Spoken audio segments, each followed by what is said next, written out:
ഒരു വിവാഹത്തിലൂടെ വിവാദത്തിലായി പിന്നീട് അതിലൂടെ ഫേമസ് ആയവരാണ് നന്ദനയും ഭർത്താവും. ഇപ്പോൾ ഇവരുടെ സോഷ്യൽ മീഡിയ പേജുകൾക്കെല്ലാം ലക്ഷക്കണക്കിന് സബ്സ്ക്രൈബേഴ്സും ഫോളോവേഴ്സുമാണുള്ളത്. കുടുംബ കലഹങ്ങൾ ചൂടപ്പം പോലെ വിറ്റഴിക്കപ്പെടുന്ന സോഷ്യൽ മീഡിയയിൽ ഇവരുടെ ഓരോ വ്ലോഗുകൾക്കും 5 ലക്ഷത്തിലധികം കാഴ്ചക്കാരാണുള്ളത്. വിവാഹത്തിന് ഇനി 2-3 മാസം മാത്രം ബാക്കി നിൽക്കെ വിവാഹമുറപ്പിച്ച അതേ ചെറുക്കനും പെണ്ണും കുടുംബക്കാരൊന്നുമില്ലാതെ ഒളിച്ചോടിപ്പോയി വിവാഹം ചെയ്തിരിക്കുന്നു. വിവാഹവും പിന്നീടുള്ള ഇവരുടെ ജീവിതവുമാണ് ഇവർ വ്ലോഗുകളായി പങ്കുവെക്കുന്നത്. വലിയ രീതിയിലുള്ള വിമർശന കമന്റുകളാണ് ഇവരുടെ വീഡിയോക്ക് താഴെ എത്തുന്നത്. തന്നെ കുറ്റപ്പെടുത്തിയവർക്കും തനിക്കെതിരെ അസഭ്യം പറഞ്ഞവർക്കുമെല്ലാം ഇപ്പോൾ നന്ദൂസ് വ്ലോഗിലെ ഗൂഗിൾ ചുട്ട മറുപടിയുമായി എത്തിയിരിക്കുന്നു. എന്നെയും എന്റെ കുടുംബത്തെയും ഇല്ലാത്ത കഥകൾ ചമഞ്ഞ് മോശമായി പ്രചരിപ്പിച്ച ഒരു യൂട്യൂബ് ചാനലിനെതിരെ ഇപ്പോൾ മാനനഷ്ടത്തിന് കേസ് ഫയൽ ചെയ്യാൻ പോവുകയാണ്.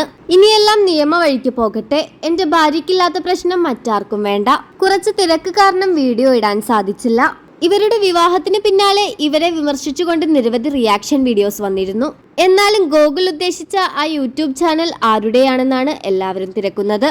അത് വേറെ ആരുടെയും അല്ല, നന്ദനയുടെ ചേച്ചി പൊന്നുവിന്റെ യൂട്യൂബ് ചാനലാണെന്നാണ് കൂടുതൽ ആളുകളും പറയുന്നത്.